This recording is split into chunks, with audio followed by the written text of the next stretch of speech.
اسلام میں ایک تعلیم ہے کہ تم زمین والوں پر رحم کرو، آسمان والا تمہارے اوپر رحم کرے گا۔ چرند پرند، حیوانات، نباتات، جمادات، رینگنے والے، چلنے والے، یہ جتنی مخلوقات، کمزور لوگ، محتاج، مسکین، یتیم، یہ ساری زمین کے اوپر چلنے والی جتنی مخلوقات ہیں، اگر آپ کے دل کے اندر رحم کا جذبہ پیدا ہو گیا اور آپ پرندوں کو اور مختلف جانوروں کو بھی آپ جو ہے نا ان کو خوراک دینے کا، کوئی بھی آپ کے در پہ آ گیا اور آپ نے اس کو خالی نہیں لوٹایا، تو آپ کو آسمانوں میں چن لیا جاتا ہے اور آپ کو پھر دیا جاتا ہے۔ جیسے ہر گھر میں ایک پانی کی ٹینکی ہوتی ہے نا، تو اس پانی کی ٹینکی کو روز بھرا جاتا ہے۔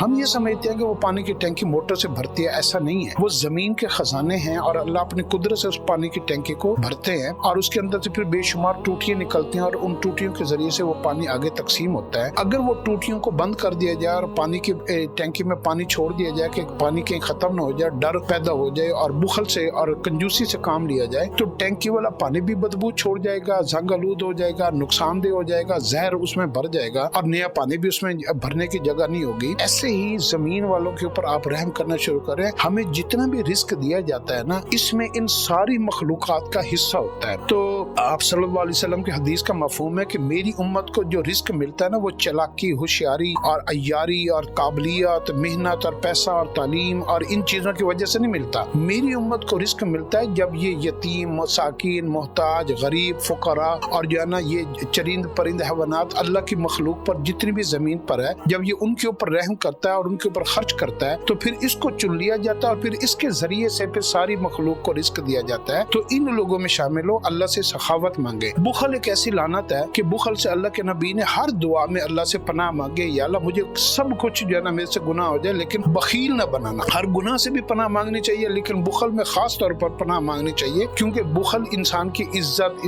انسان کا رزق اور انسان کی دنیا اور انسان کی آخرت سب کو خراب کر دیتا ہے۔ مال اتنا کمائے گا، خرچ نہیں کرے گا تو مال کا حساب دینا پڑے گا، اور مال جو ہے نا سارا کا سارا جو ہے نا وہ وارث لے جائیں گے، اور امال کا وقت لگ جاتا ہے مال کمانے میں۔ مال وارث لے گیا اور امال کیے نہیں ہے تو امال آگے زیرو ہوں گے، تو آخرت میں بھی خسارہ، دنیا میں بھی خسارہ۔